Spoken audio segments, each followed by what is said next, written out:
Hindi ito Maynila. Ito ay nasa Dubai pa rin sa Murakabat.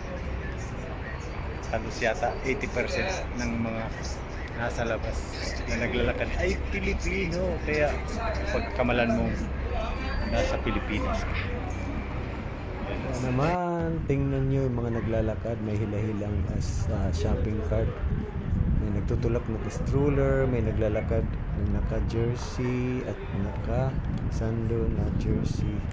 Alam mo naman pag Pilipino, naka-jacket, naka-short, pero may chinilas na may medyas. O yun, diba? Makikita mo din, may Wizone, banda doon pa ang Philippine Supermarket. Wala ito sa Pasay. Ito'y nasa Dubai pa rin sa Almoracabat. O tingnan mo sila kabayan naglalakad. Tulak-tulak ng story at kumakain.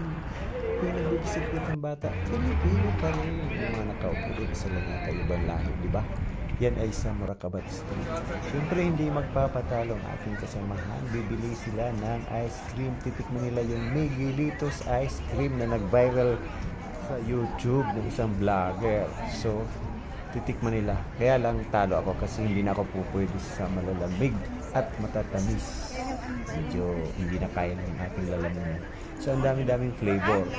So, hanggang tingin na lang tayo. Tingin natin kung gaano gaganda ang mga flavor ng ice cream. Medyo mura. Tingnan mo, maraming mga nakapulot pa ng mga Pilipino pa rin yan. At syempre, o-order na ang aming kasama para talaga matikman din ang Miguelitos. Kasi sayang naman yung pagpunta-punta dyan sa Murakabat kung hindi makakatikim ng ice cream na yan. Ayan, dahil flavor, may ubi ice cream, mga fruits flavor, may avocado ang pinakagusto ko, kaya lang niya pwede ng chocolate, vanilla, at yan na ang nakuha ng aking kasamahan, ang flavor na may ubi. Kasi paborito daw niya yun. Miguelitos ice cream. Naglaway na lang ako pero pinigilan ko kasi ayoko talaga kasi masisira na naman ang lalamunan. Kaya hanggang video na sa kanyang biniling ice cream. Siyempre pagkatapos ay inilibre niya ako. Kumain kami sa Winter's Night Market. Food dito sa dito pa rin dito sa may Murakabat. Sa may Alriga na yata ito. Yan, di ba?